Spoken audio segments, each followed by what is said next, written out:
let me introduce John Emmons. So John Emmons is our wonderful candidate for U.S. Congress for PA 6, which is our district here in Chester County. John was a graduate of, oh man, is it SUNY? SUNY. Yes, all right, I got it right again, but I was like, maybe it's not, maybe it's sunny at Buffalo, with a chemical and engineering degree. So he's managed a whole bunch of different employees and operations in US, Germany, India, and he is married to Allison, beautiful Allison, for over 39 years, which I need to know all your secrets. And he has 3 beautiful children, 1 grandchild, and I'm just super excited to invite you here. So John, I'm going to let you take it from here. Okay. Well, thank you, Hannah. And thank you everyone who's on. Just one piece, Hannah referred to the chat function for you to enter questions. Hannah, could you just go over for a second where they can find the chat function? Oh yeah, that would be, so on your screen, what you do is you just wave your cursor a little bit to the bottom, and you should see a chat box. It'll just say chat. If you click on that, it'll open to the Zoom chat box, and you can message everybody. If you want to just message me, you can actually, in the To section, you can click on it and find me. I'm actually Hannah Dobbles, which is my maiden name and not Hannah McCarthy, but it's fine, that's still me. So you can also just message me that way. But the chat box is on your Zoom screen, go below, and you should be able to find it. All righty. Thank you. Thank you. Well, again, welcome everyone.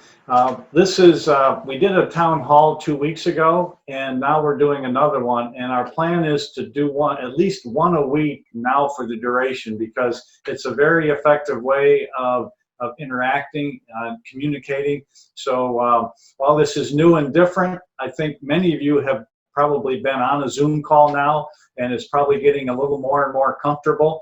So, we're still working through it, but it's going to become more and more of the way we do things, probably for at least the next few months, if not longer. So thanks for being here. As Hannah said, yes, I am John Emmons. I'm running for the PA 6 congressional seat, which, just as a reminder for everyone, that is all of Chester County, the full Chester County geography, and what I call the southern third of Berks County, which includes the city of Reading, Wyomissing, part of West Reading on south. So that gives you an idea of what the PA 6 is. The topic for today is one that is really at the forefront of everyone's mind. That's why we selected it. This particular topic is kind of more of a state's issue. So you may wonder, why am I selecting this as part of a congressional race? Well, quite frankly, it's about people, and people are really suffering right now. So I felt it was appropriate that we talk about this, that we continue to work this issue, because it is first and foremost on everyone's mind. So quite honestly, it's the only thing we should be talking about right now until the situation is resolved. So it is very, very critical. That's why we're spending the time today, and quite honestly, there'll probably be several follow-up town halls as well as we continue to delve into this. Today, we have the great good fortune of having several special guests with us who have been on the front line. Kristen Leinbach and Michael Rivera, commissioners from Berks County, have been on the front lines with this. They've been working day and night since this all broke back in March. If you happen to read the Reading Eagle at all, literally every day there's references. They literally have been nonstop for the last several months. So obviously, right now we'll hear from them, but they're working on a plan to safely and responsibly open Berks County. And obviously, a lot of discussion. There's been discussions with Harrisburg and so forth.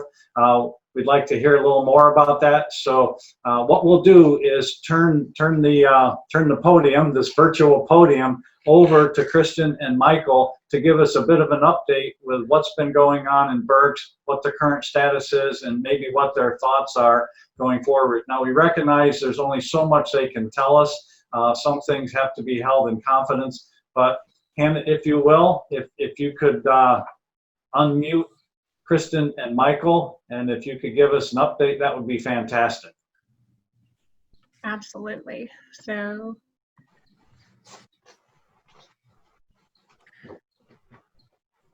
thank you very much, John. I assume I'm live now. Yes. Yep.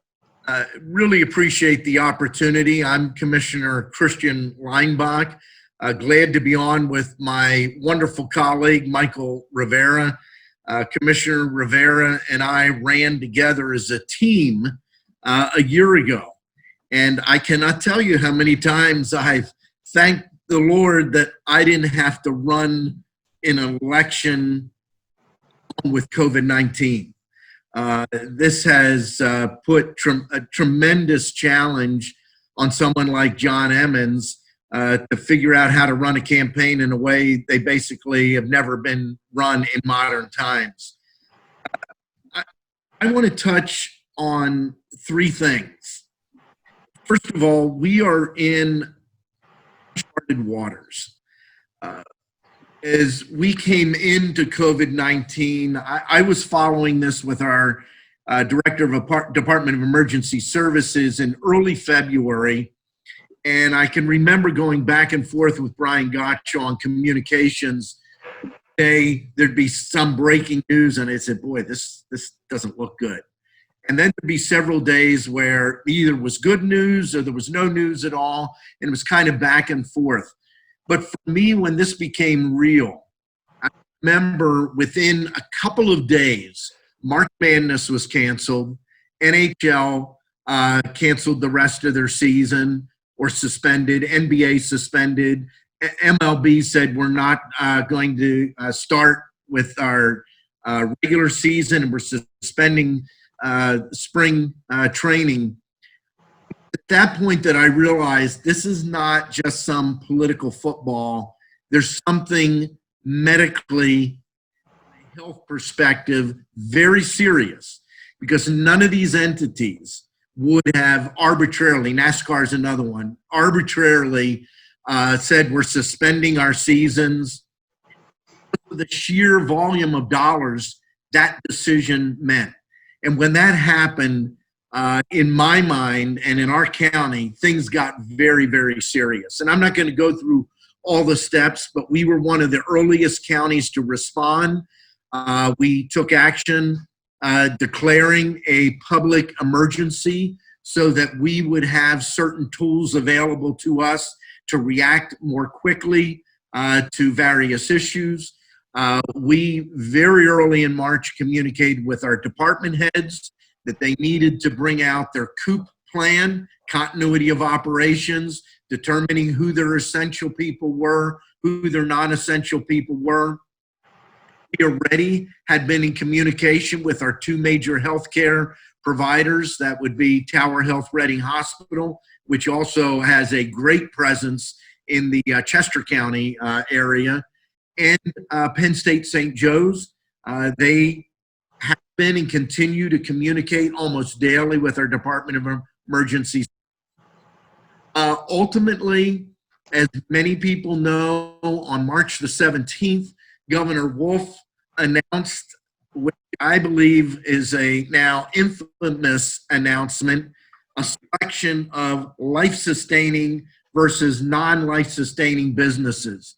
Almost immediately, we as commissioners responded that we were concerned about two things. One, who is the governor to determine what is life-sustaining and what isn't? And looking at the list, it was extremely confusing. But number two, we were concerned about the focus. The governor made was who's open, who's closed. We believe the focus at that point needed to be whatever business could open, provide effective health and safety measures to mitigate the spread of COVID-19 should have been able to be open. That didn't happen. So what was the result? The result was for several weeks, we had grocery stores and big box stores across the Commonwealth. But I can tell you what we saw in Berks County that were wide open with people, and no one in those stores doing anything to protect their employees or to protect their customers. For Berks County, those became COVID-19 petri dishes. And the results are very, very clear. It was shortly after that, late March, we sent a letter to the governor on behalf of the construction industry in Berks County, one of the areas that was largely shut down. And if you're familiar with construction at all, it makes no sense. Much of the construction takes place outside. Very few times do you have construction workers shoulder to shoulder jackhammering, shoulder to shoulder running power equipment. Their distance by their job, but more importantly, CDC and OSHA already had very effective guidelines. It took us until a week ago to finally get the governor to open up construction largely across the Commonwealth. But the battles continue. The issue we were told early on the health side was Pennsylvania needs to flatten the curve. Well, Berks County had some serious issues, and I don't want to downplay where we are. We have had 240 confirmed COVID-19 deaths in the county. Now, you might ask, well, how do you know that? How do you trust the numbers? One of the difficult things I've had to do as chairman of the board is every day I see the death certificates coming from our coroner's office. They are redacted. I don't see the name. I don't see the address. I see the age. I see the gender. I see the ethnicity. And then I see the detail. Every one of these are positive COVID-19 tests. And every one of these are cases where the attending physician has indicated that apart from COVID-19, this individual would be alive.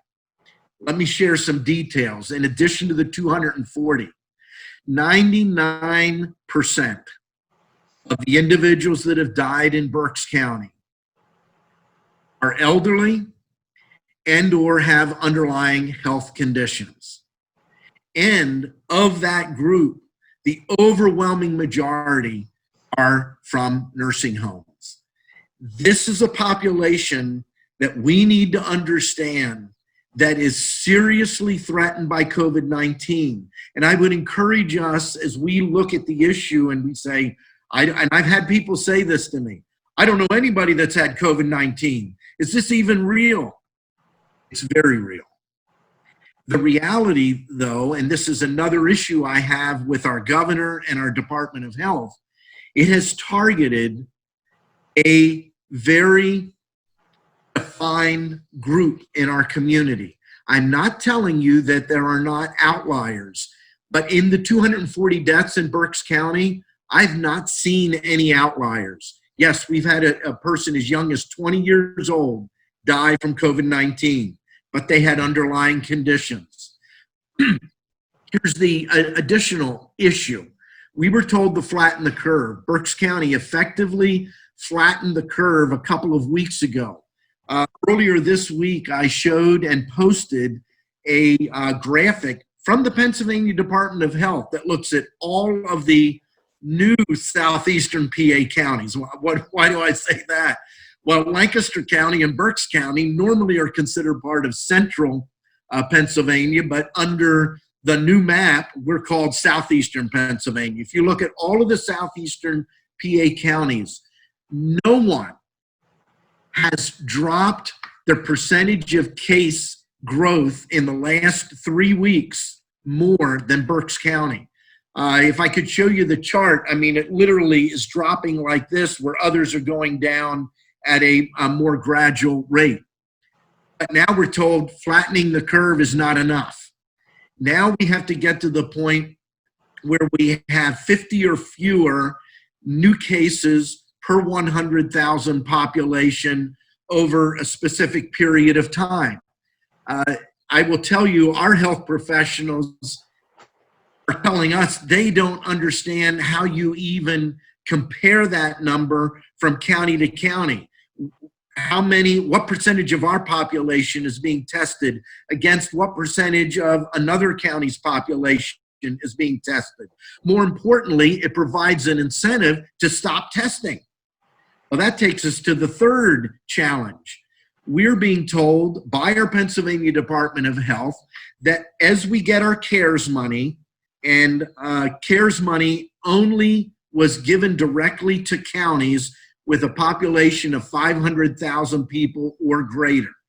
So Chester County, Lancaster County get their CARES money up front. Berks County has to go through the Commonwealth of Pennsylvania.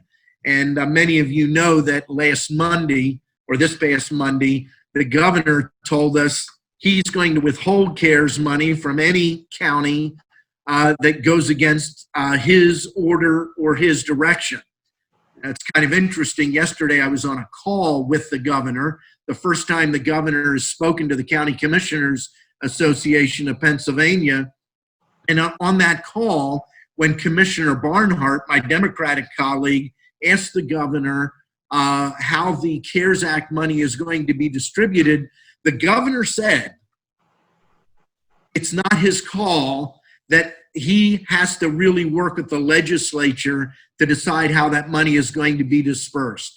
I will tell you, a number of us commented afterwards that on Monday it was his money. And on Friday, when we asked how it's going to be allocated, now it's the legislature that's going to have to make that decision. But that CARES money, one of the things we're told we have to use it for is to dramatically increase testing. So what do you think that does to the 50 cases per 100,000? That question was asked of the governor yesterday by Craig Lehman, Democratic commissioner from Lancaster County. The governor had no answer. Let me tell you, folks, the state of the Commonwealth of Pennsylvania in dealing with the COVID-19 issue is a disaster. You're not hearing a whole lot about that from county leaders because we have to work with these departments. 61 counties rely on the Pennsylvania Department of Health for their Department of Health. There are only 6 counties in the Commonwealth that have a Department of Health. Chester County is one of them. And John, I want you to know that Chester County's Department of Health has been working with us. Great. Where do we go from here? I have a couple of things to share, and then I'll turn it over to Commissioner Rivera.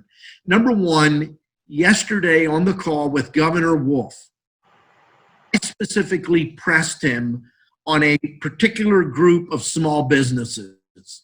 We have small businesses here in Berks County, and I know it's the same in Chester County, that are either completely closed or partially closed under the current governor's orders.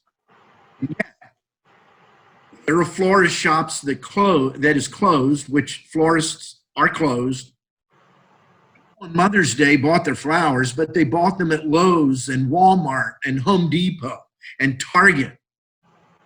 Is that right? We have jewelry stores that are closed. I know you're not buying high-end jewelry at Walmart and Target, but they're selling jewelry. We have small clothing shops in downtown Reading, in many cases run by Latino shop owners, can't open. I know of one person in particular, it is their sole income. They have no idea how they're going to survive without it. But you can go to Walmart, you can go to Lowe's, you can buy it there. There are a whole series, flooring, and a lot of other areas. I asked the governor, number one, how is that fair? How is that right that Lowe's and those big box stores are open and these small stores are still closed under your order? And how is that safer? I told him, we have thousands of people in the parking lots of Lowe's and Home Depot. And I'm not anti-Lowe's, I'm not anti-Home Depot. I am anti a system that picks winners and losers and doesn't do it in a fair or in a safe way. The answer was, well, the system hasn't been perfect. And we may need to take a look at this. What we've done, last night we released a press statement to all of the news media, and we're calling on our small businesses that are in direct competition with these big box stores to reach out to the county. We give them a specific outline of what we need to know about their business, how they directly compete, their contact information, and we are going to start delivering that to the governor and demanding action. The second thing I want you to know, and I cannot go into detail, we have, and I specifically have been in communication with the White House and with the Department of Justice, and we are looking at some issues revolving around the civil rights and some other questions revolving around the threat of withholding CARES Act money from counties that has already been appropriated by the federal government to counties through states. We're not done. We are continuing to fight. We're not going to do anything where we just arbitrarily stand up and say, open up Berks County. Some people wanted us to do that. Number one, we determined legally we don't have the authority to open up Berks County. But more importantly, we did our homework and we looked at what kind of risk a business could be facing with the potential of losing their insurance, the potential of facing liability that would not be covered by any insurance. And we determined we needed to take a step back and determine the best legal course of action. I am working with a group of businesses, have been for several weeks. We're going to be talking again on Monday. And we use Microsoft Teams to do this. And we're discussing a number of legal options to take on the Commonwealth of Pennsylvania on behalf of our citizens. And I'll close with this. It is not about a choice between saving lives and saving our economy. Anyone that tells you that is either ignorant of the reality or trying to mislead you. The reality is we can do both. We can protect our people, especially understanding those that are most vulnerable. And we can reopen responsibly and safely our local economy. The longer our economy is closed, the more likely we will see long-term economic results that will have serious effects, not months into the future, but literally years and potentially decades into the future. John, thank you very much. And I want to make, I'm looking down at John, so I don't get away from you. But John Emmons is a good man. I don't envy him running under these circumstances, but John Emmons has my 100% support in his run for Congress.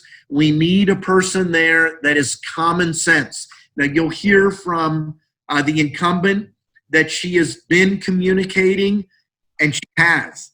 I've heard from her a number of times, phone calls directly to me, and I appreciate that. But it's not just about communication. It's about the values you believe in and what you stand for. And unfortunately, his opponent stands squarely with Nancy Pelosi and the radical Democratic agenda of Governor Wolf and Dr. Rachel Levine. And that radical agenda, if it is followed, will destroy our country and put us in a place where we won't recognize the America that we were born in. And that's the battle we're in right now. We need to trust freedom.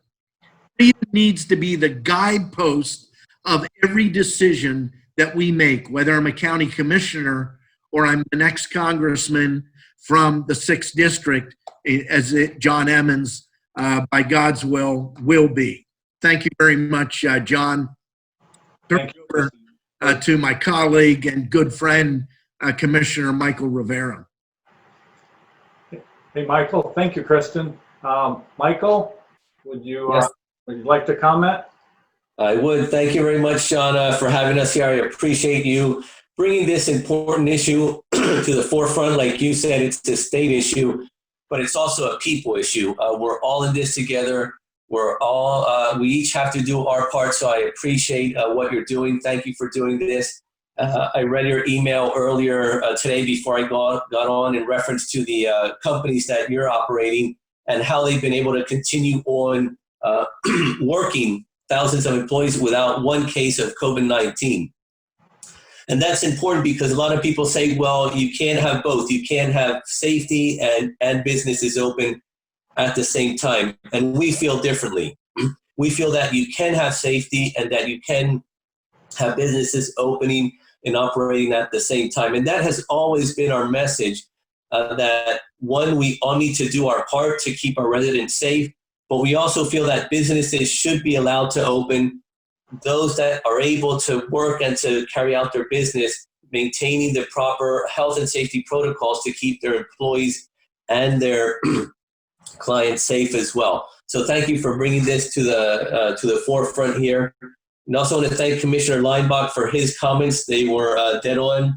He covered what the county is doing, so I'll just take a few minutes to share some of my thoughts. I will not repeat what he had said, but we are working hard and we do want to open Berks County, but we want to open it the right way. We understand that this is not something that's going to go away once we reopen. It may not go away for a month. It may go away and it may come back in fall. It may come back in spring.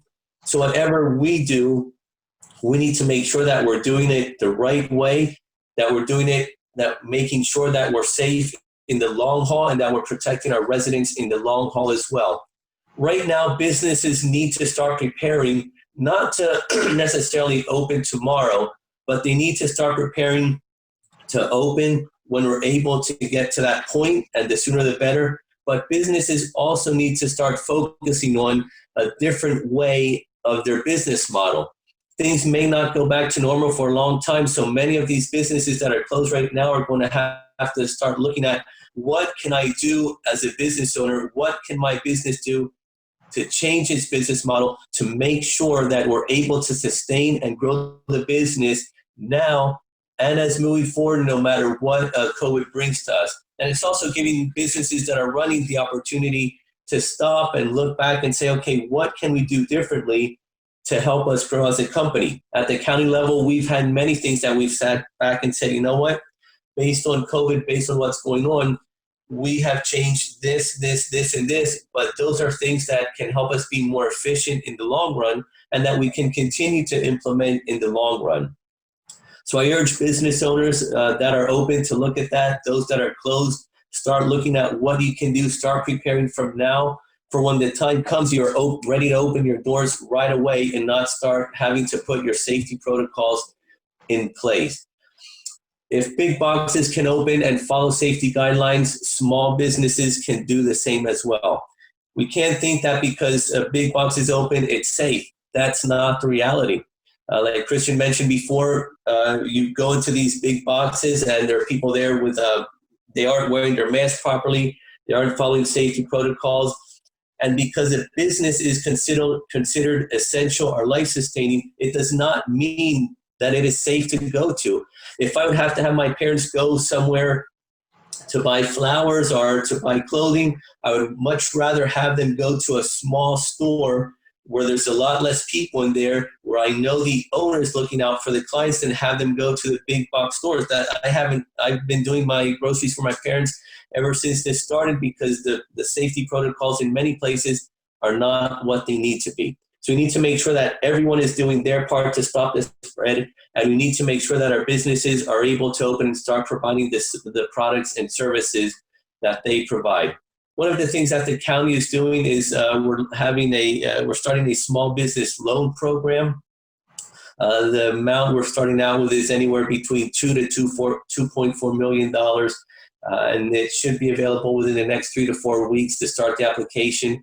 There's guidelines around these programs, but the program is designed to help businesses reopen, to get them what they need to do to be able to reopen and move forward, because we understand understand that small businesses are key to our local economy, key to the economy of the downtowns within Berks County. And many of these businesses provide products and services that you can't get at big boxes. So if they don't reopen, if they go away, we're not only impacting those business owners, but we're impacting the economy of the downtowns where they're located at as well. We would also, when we get the CARES money, we'll be also putting more money into economic development and helping out businesses. When that money will come, how much money we're going to get, we still do not know, but we are working on a plan right now to be able to say, Mr. Governor, this is our plan moving forward. We need the CARES money. This is what we're going to do with it. We are ready to move forward and act once we get that money. So we're not sitting down. We are moving forward. We are working on different things that we can't cover right now on the call. One other thing to let you know is this Wednesday we will be having a press conference. Last Wednesday we had one, and we spoke about what we're talking on the call here today from the business perspective. This Wednesday we're going to have our local hospital leaders on that call talking about it from their perspective. So if you're able to, please join us this Wednesday at 3:30. There will be a link to it on the county's website. It will also be streamed live through our Facebook page and through the county's YouTube page as well. And we're going to be looking at doing that Wednesdays throughout this process. And we're doing it to keep our residents informed, because what happens is you can do a press release, you can share the information with the media, but what happens there is they will share part of it. They'll share what they feel is important, but they won't share necessarily all that we feel is important or all the information that we want to get out. So that's why we're going to be doing these press conferences, but they're going to be open to the public because we want our residents to know and have clear what our points of view are and what we're doing to help them move forward and get through this. So those are my comments there. And John, I do want to wish you the best in your race here. Echoing Commissioner Leinbach's comments, we need you in Congress. We need you to help keep moving our community and our country forward as well. So thank you for doing this. I know it's not easy. I know now with the COVID situation, it makes it even more difficult as well because you don't have that one-to-one contact. You don't have that personal contact. You can't get out and do events. But you're making the best of it. Thank you for what you're doing, and best wishes for you. Well, thank you very much, and thank you very much for sharing some of your Saturday morning with us. Your insights and perspective are extremely valuable for us to have. So we appreciate what you guys are doing, everything you're putting up with, the great planning that you're doing, the outreach. So again, hats off to you. You're right there on the front line. So keep it up. You're doing a great job. Thank you, John. So I think with that, we'll pivot a little bit, and there's three things that I wanted to mention with regard to this. And in the interest of time, I'll probably go a little quicker and leave a few things out. But I think that the three key points are: one, this is something that we must do. Secondly, this is something that we can do, and I want to share a little bit with it there, and then a little bit also about how we should do it. And I think much of that is going to be almost an echo of what the commissioners have talked about. So first of all, the must do. I'll do this very briefly. You all felt you feel these things, you hear these things, you see these things. In order for us to be healthy as individuals, we need to be part of a healthy economy. And without that, all sorts of anxieties build up. People have spent their lifetimes building businesses, building a work career. And as you see these things play out, there's greater and greater anxiety all the time as to what will my future be. To me, the core of this is all about mental health as well as the financial. But in my mind, if your livelihood is in question, if it's at stake, then that plays right back to the anxieties and the mental health that you either have or don't have. So I think it's paramount for all of the right reasons that we find the way to get the economy going again, and that will that will help out on so many fronts. So I could spend half an hour on that, but I won't. I think that's enough. You're all feeling it. I'd like to spend a little bit more time on the can-do piece. So I'll go a little bit quickly here too, but one of the cases I wanted to make here was it has been done. And Kristen alluded to this early on. So what I was going to do is take you through a series of questions, but I'll just go, Hannah, bear with me. I'm going to go faster. One of the questions I was going to pose to everyone is, I was going to show you a list of states and ask you which state had the highest population. That would have been a combination of Texas, Florida, Georgia, Tennessee, and Pennsylvania. And the right answer to that question would have been Texas. And there's a reason why I'm doing this, but Texas has 29 million people. They're number 2 in the country. The only state bigger than Texas is California. So Texas is number 2. Number 3 is over 8 million behind them. That's how big Texas is. So the next question I was going to ask you was, which has more people, the state of Florida or the state of Pennsylvania? And this was kind of a shocker to me. It turns out that Florida has many more people, almost 8 million more people than what Pennsylvania does. And you might recall someplace in the distant past knowing that there's quite a few elderly people in Florida. And the reason I'm going there is the third question I was going to ask is what states have what state in the list of states has the highest mortality rate?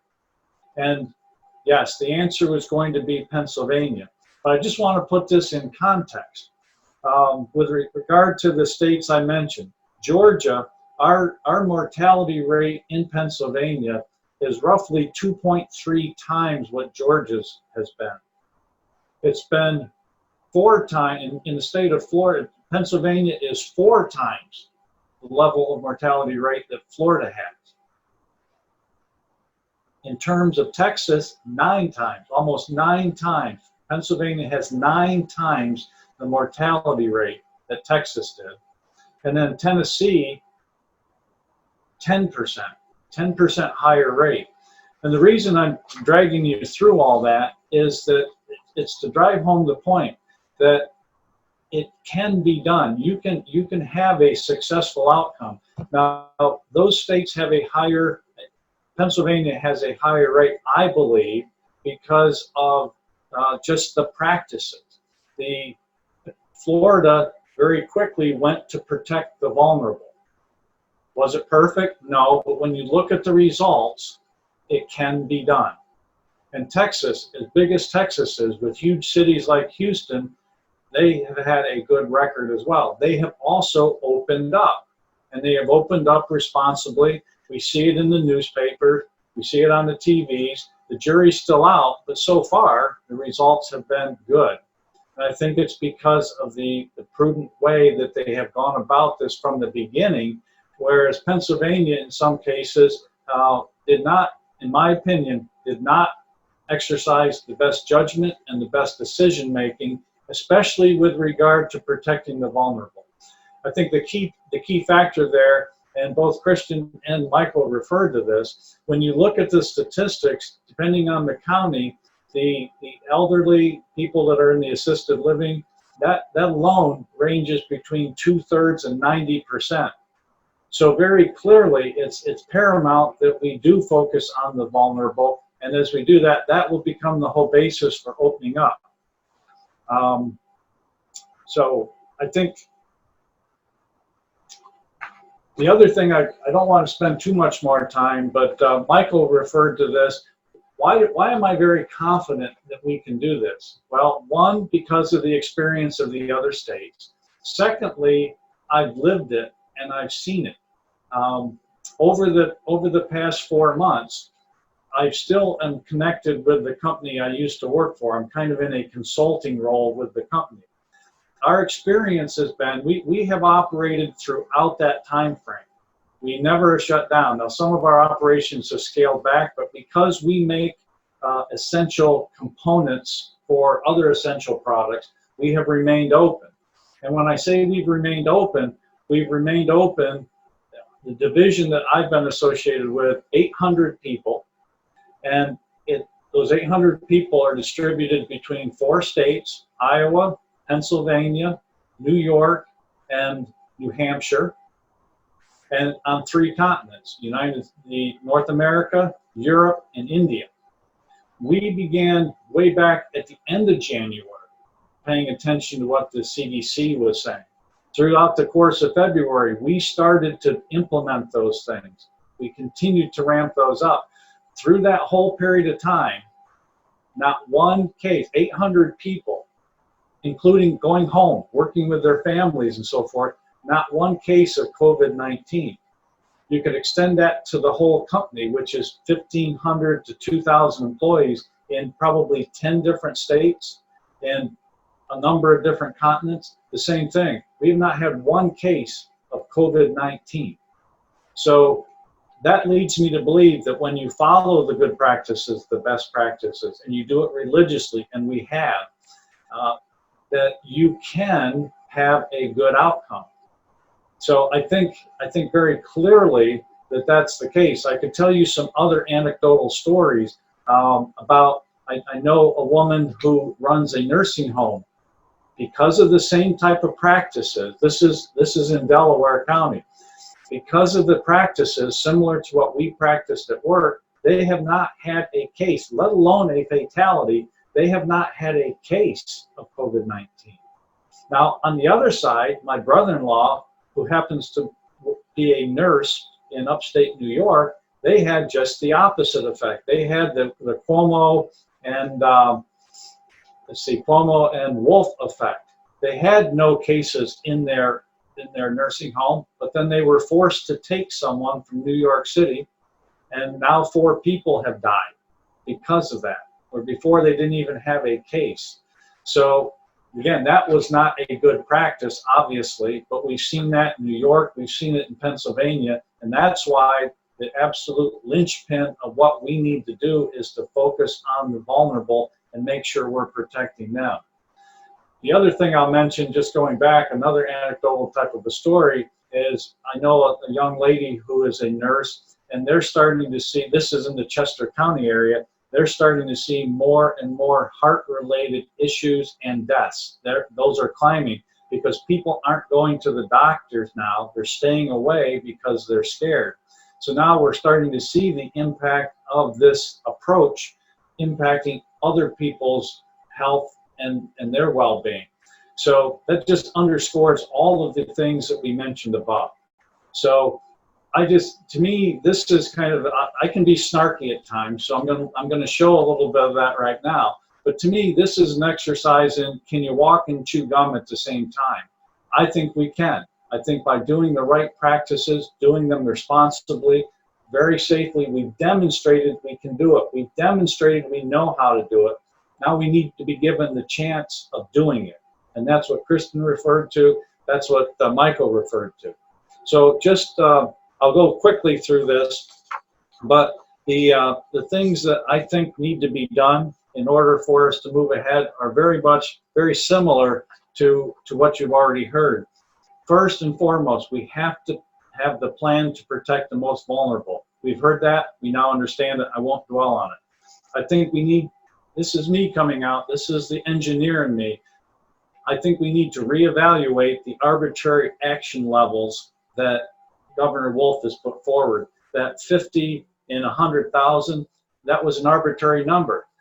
Quite honestly, if you take the number of fatalities and you look at that number, which largely may have been caused by our own ineptness, but with how we handled it from the beginning, which was different from what Florida did and other states did, if you take that level of incident, and if you factor that out, what you would find is we're right about the level that Wolf is saying needs to be achieved to open up. So if you factor out what I'll call a special cause, you will find that we're right about where he is saying we need to be to move into another category.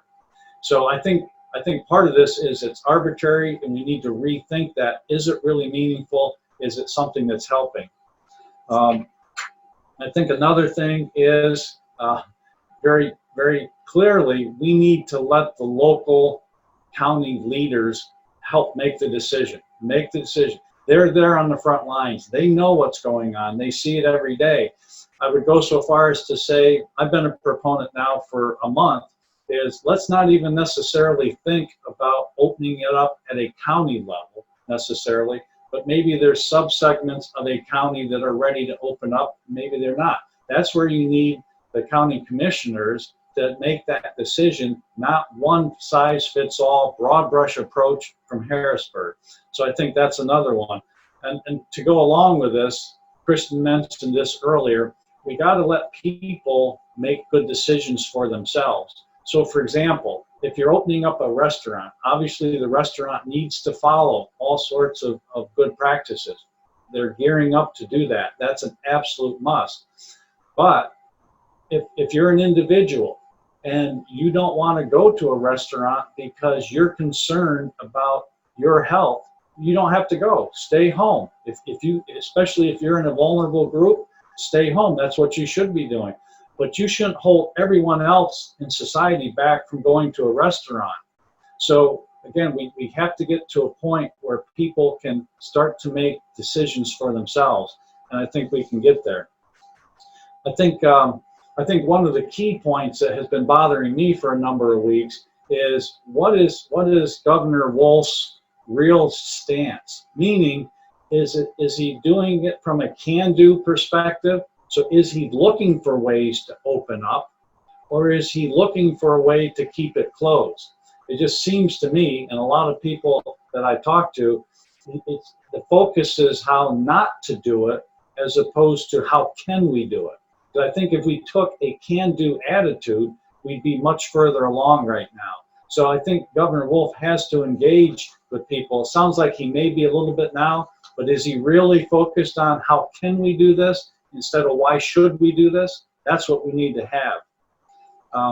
And I think the state legislature continues to serve up bills to him to try to open up aspects of the economy. I would encourage them to keep doing it.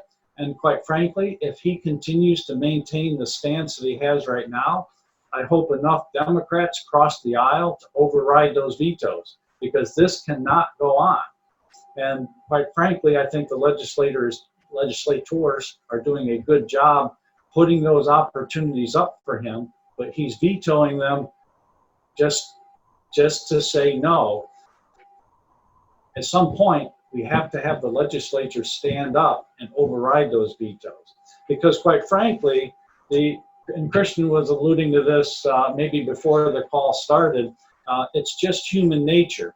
And this, what we don't want to get to is where people are so frustrated that they're feeling so much anxiety and pain that they just start to outright defy the governor. But we all know that if things go too much farther and people really start to feel like that they're trapped, then that's not a good situation. And they will have to do what they feel is right for their own survival and well-being. So hopefully the governor can actually engage, and he can work with the commissioners, can work with the various counties, and have a can-do attitude and get this done so that it doesn't deteriorate any more than it has already. So we were going to try something today, and we were going to throw out some polls or some questions. So I've skipped over all those, but I'm going to ask Hannah if she could put up the last one. Is that doable, Hannah? Absolutely. So Okay. I'm going to pull up this poll, and you guys will see it on your screen shortly, and you can just hit whatever you think is right. And in a second, we'll see what people are going doing.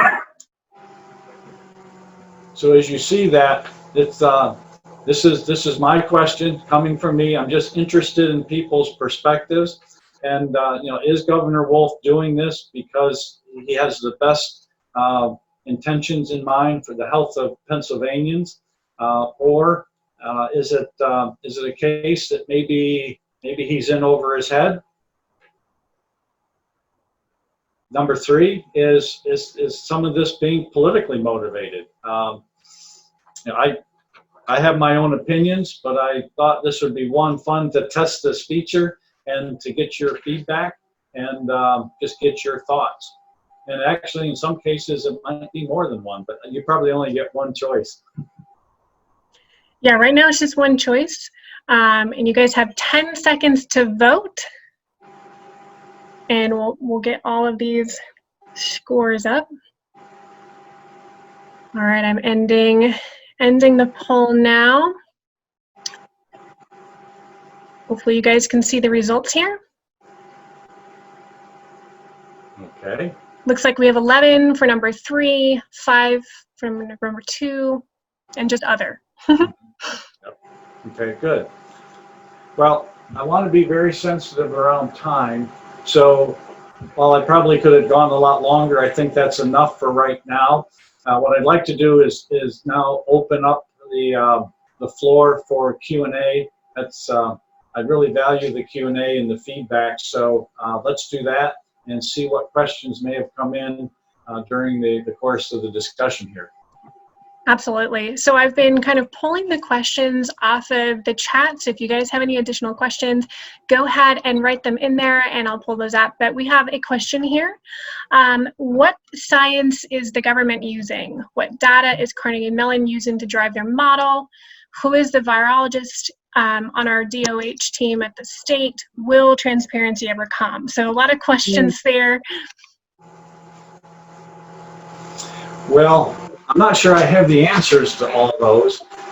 What I would say, though, is I think this has been part of the problem in that in the early going, I really think that what the government did early on was probably right. There was a huge concern. We didn't have all the information, so it made sense that we shut down for a period of time. And Christian mentioned it earlier, the original intent was to flatten the curve. Somewhere we went from flattening the curve to flattening the economy. So I think the real key in a case like this is how do you get good information to make decisions? We didn't get good information from China, obviously. That's a huge issue. They could have been a huge help. And what did they do? They did just the opposite. So there's much more to come on that topic, but that one's going to brew for a long time. But even with what was going on in Italy and Spain, it was somewhat unclear. But I think that's ultimately one of the biggest challenges we have. You see today, they're still bickering about the number of deaths, what to call it. You've heard the horror stories about doctors being pressured to call something COVID-19 because of the incentives and what have you. So I think that this is a key question because you can't make a good decision without good information. And when the information is either inaccurate or if you don't have access to the raw data, so you might be able to form your own opinion, as opposed to through someone else's eyes, then that could be a problem. So I think the key thing in any situation like this, and one of the key learnings going forward, is how do you quickly get accurate information to help you with the decision-making process. So easier said than done, but it's got to be part of how we come out of this, that how do we do that much better in the future. Thank you. I have another question here that's a little spicy. I like it. In Chester County, what would happen if small businesses rallied together and all opened at the same time on the same day? As radical as this governor is, waiting for his approval will be too late for so many. Well, it's a very good question, and I don't know what would happen. Right now, my sense is that the posture that Governor Wolf has taken over the last week or so is confrontational. So if anybody suggests doing that, he's threatened them.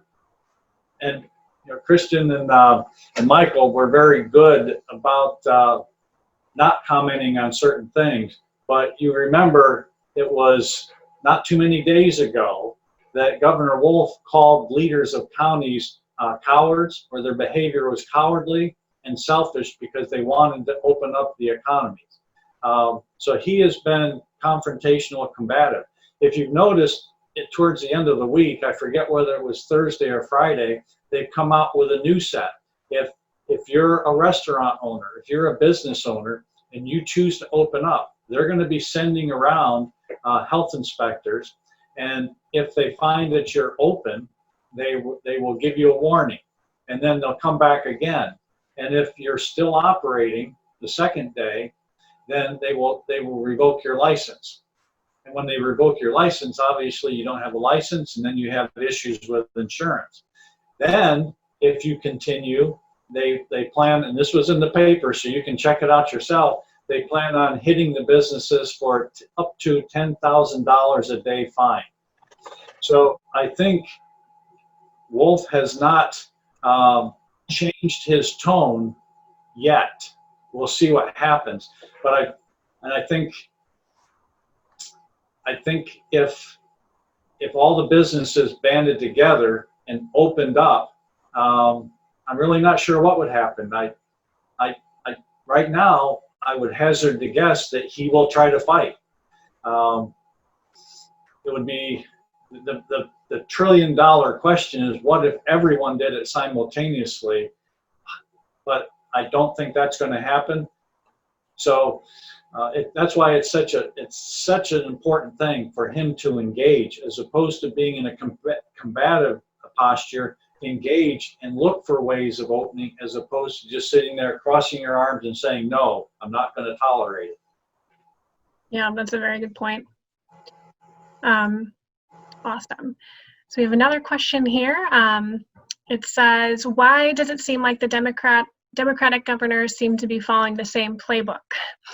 Open the golf courses, fishing in parks, circuses for the masses to forget that they're angry about the closings. Well, I guess my personal opinion is that it's hard for me to understand or to believe that there isn't some degree of discussion going on between them. And I think you can look to other behaviors to try to make sense of this. When you look at what the Democrats have been about for the last 3 years, actually going back to about July of 2015, their singular focus has been how to damage Donald Trump and how to get him out of office. And they've tried everything under the sun to do it, and they haven't been successful yet. So it just feels like their newest ploy is to try to hold the economy down, because one of Donald Trump's greatest accomplishments was a robust economy, 3.5% unemployment, stock market setting records every other day. So, and you know that people typically vote their pocketbooks. So how now, given the opportunity, and we know that the Democrats' position is never let a crisis go to waste. So it just feels like these states are using the coronavirus as an excuse, and to some degree they're right in that we don't want to open up too quickly. We want to do it responsibly, but by keeping things slow, that will harm the economy. You'll never hear them say that, but in essence, that's what will happen. They have to know that. So that, to me, that's got to be a part of their agenda. They're trying to damage the president. And they're so blinded right now, they don't realize how much damage they're doing to their own states and to America in general. Yeah, it's crazy what's been happening with all of this. So I have another question as a follow-up question to that. What, if any, action has been taken to protect Pennsylvanians in nursing homes? Well, I'm not 100% sure. I know that right now they're working hard to try to implement testing protocols where every single person in a nursing home is tested and then tested, I forget, maybe at least once a week. What I can tell you is the practices that we've had in the industrial climate that I mentioned earlier, we do the same thing. I mean, the mask, the gloves, the hand washing, all the CDC things. Also, though, from a standpoint, I think a key element of this, Hannah, is isolation. And you hate to say that, but you got to keep people apart who are vulnerable. So what we've done in our plans is if a truck driver comes in, the truck driver either hands his trailer off to someone inside the plant, and that person may not even be allowed in the plant. Or that if they're allowed in the plant, there's very strict rules of where they can go and where they can't go. And I think that's the key, is especially in those very vulnerable environments, you have to be almost draconian to make sure that no one who potentially could be a carrier gets into where those folks are. And it's going to feel brutal for a little while, but that's where the risk is. And you're only doing it to protect those people, but you can do it without being ridiculous. And I think just a little creativity can be used to where families can still see each other, talk to each other, but maybe not sit on the couch together. And I think those things have been practiced around the area, and the ones who have done it have had a very good success. The other ones that just let someone come in and mingle, those are where the horror stories are coming from. So a lot of common sense, good practices will get us through this. I agree. Thank you. So we have, looks like 2 or 3 more questions here. What do you think about the move to impeach the governor being put forward? Well, I've been thinking about that the last few days, and what I go back to is back in 1776, a group of people got together in Philadelphia, and they made a statement, something to the effect of, when in the course of human events, certain things happen. And that was all about government, and was the government there to serve the people or not? And I think we know the rest of the story. The Declaration of Independence came out of that. Hopefully you've read that and you've seen the various grievances. I think our grievances today are far more impactful than what they were grieving back then. But if you read the Declaration of Independence, one of the key points is what is the government doing? And if you read it, and I would encourage everyone, just take 10 minutes later today, go back and read it, because where it talks about it, when the government is being destructive, then the people not only have the right, but they have the responsibility to do something about it. So if you step back on that basic tenet and say, is what's happening today, is it destructive? I would say it's destructive, whether it is in good intent or not, it's destructive. So, and especially if Governor Wolf will not engage, like what Kristen and Michael were talking about and what I'm talking about, if he is just sitting there with his arms crossed saying no way, then I think we have to look at every option we have, and impeachment would certainly be one. That is not a triggering question at all, right? So we have a voting question, actually. So not sure if this question was asked yet. Will we be able to vote in June in person? In Chester County, the answer is yes. Almost all the polls that are normally open in Chester County will be open. To the best of my knowledge, the only ones that might not be open and will be shifted elsewhere are those polls that were in a nursing home or something like that. Obviously, we don't want people going in mass going into nursing homes. So the polls will be open. We still encourage people to try out the mail-in ballot. I know there's lots of concerns about the mail-in ballot. We're trying to get confirmation from voter services as to all the safeguards they have in place. But I think I know in the case between Allison and myself, I'm going to ask her to vote in person. I want to vote mail-in just to test out the process. Part of the process is you can follow it. So as you mail it in, you can go online and follow all along where your ballot is. So I want to do that. But yes, polls are going to be open, but make sure you vote, preferably in person, but if not, make sure you do the mail-in option. Absolutely. And I just put in the, you can access the mail-in vote online. You can do your application. However, I do believe you have to get your application done by the 22nd in order to get that in on time. So I think we're kind of in crunch time for that mail-in ballot, but you can check it out. Already sent mine in, so I feel really proud that I've already voted. Really, really awesome to see your name up there. Okay, so we have a really great question here. So it is becoming evident from Democrats and Republicans alike that our governor has failed us. It is reassuring that some of our representatives are speaking up and developing options to safely reopen the state. The question is, where can we get accurate information on what is currently open and the dates of when closed businesses will open?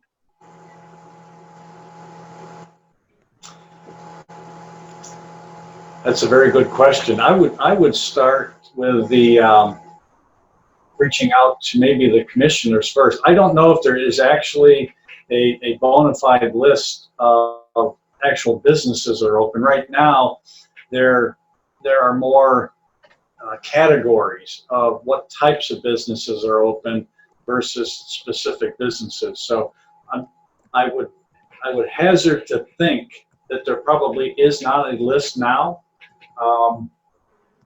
And just having lived, I actually did the waiver for my company back in March because I live in Pennsylvania, so I did the waiver. It's a challenge looking at their data. So I can look into that to see what I can find, and if we find something, I can post it. But I haven't seen anything yet where there is a bona fide list, either generically or specifically. Other than what's still closed, like restaurants and that type of thing. Yeah, for sure. Thank you. And we have one last question here. So we have, most people in state and federal government jobs haven't had their wages affected by the shutdown, so they don't feel the pain of many Americans. If their wages were cut even 10%, wouldn't that bring pressure to figure this out? And this is from a former teacher that is experiencing this pain as well. Well, I can speak from the congressional standpoint. I'm a believer that when the government isn't functioning, that they should no longer be getting paid. You know, the classic example is when we get into a government shutdown situation where we can't come to terms with a funding bill or raising the debt limit, that type of thing. In my opinion, if we get to that point, I don't think they should get paid. If you're shutting the government down, to me, you're part of the government. In fact, you're the ones causing the problem, so you should not be getting paid.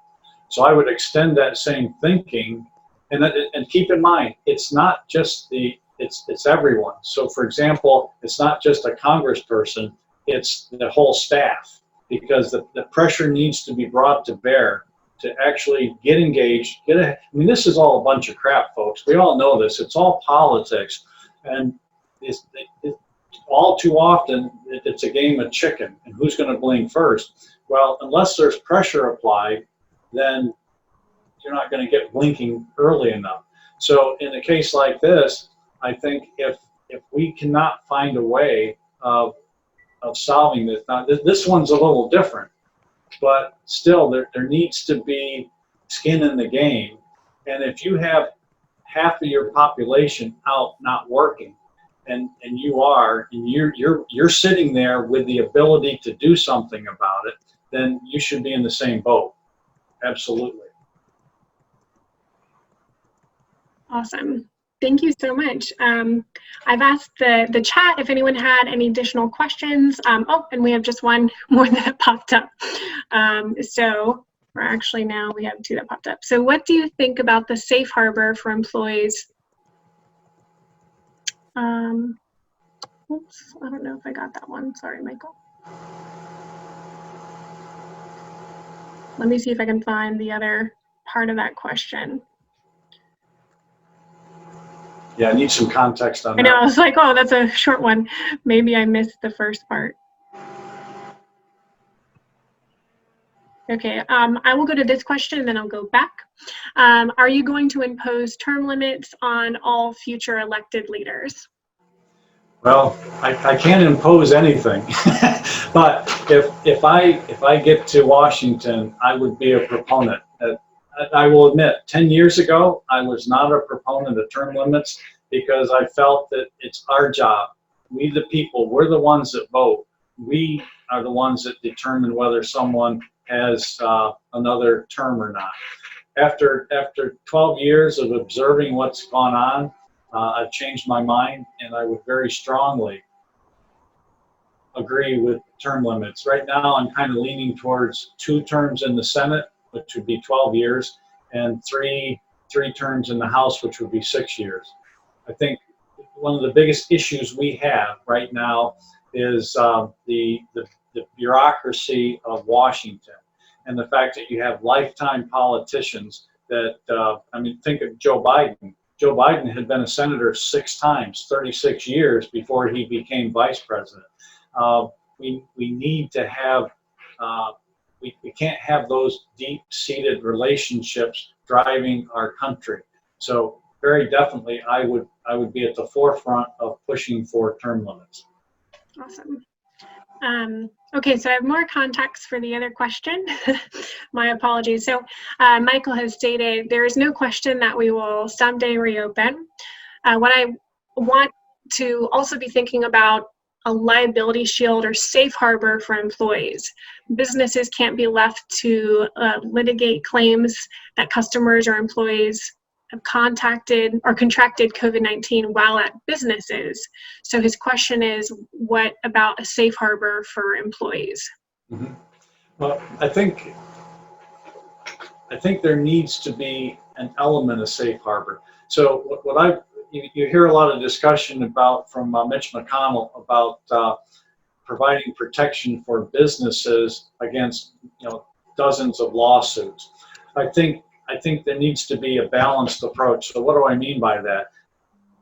Companies, people who are responsible, they need to do the right thing.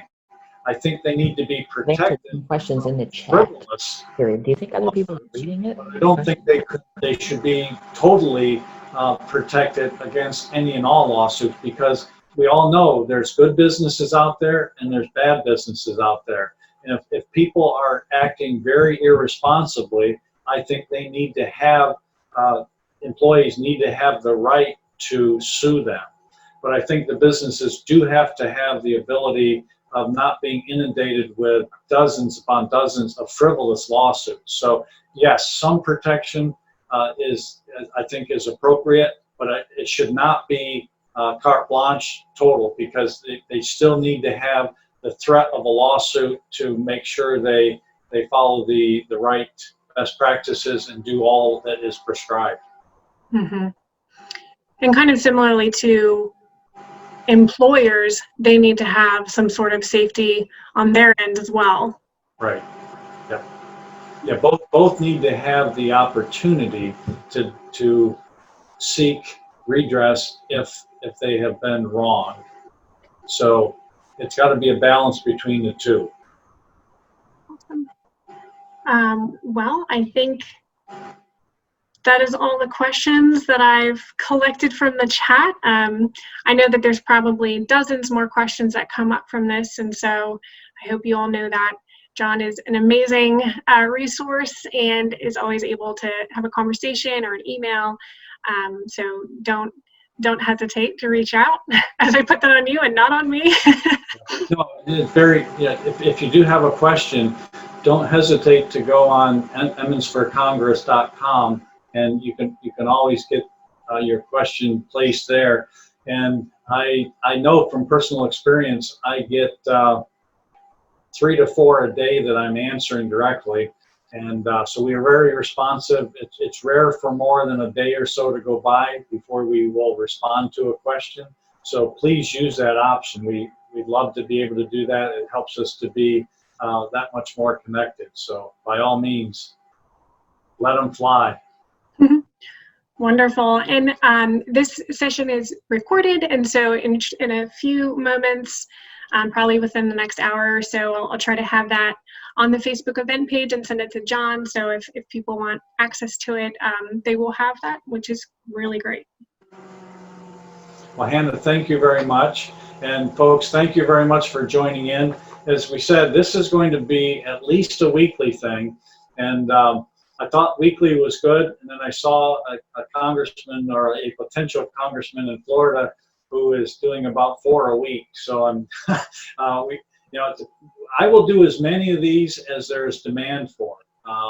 If people get value from these and enjoy these and get information from these, I will do multiple ones a week. So give us your feedback, and we stand ready to do whatever we can to make sure that we're well connected and communicating with everyone in the PA6. Thank you very much. Enjoy the rest of your Saturday. Thank you, John. Bye, everyone. Take care.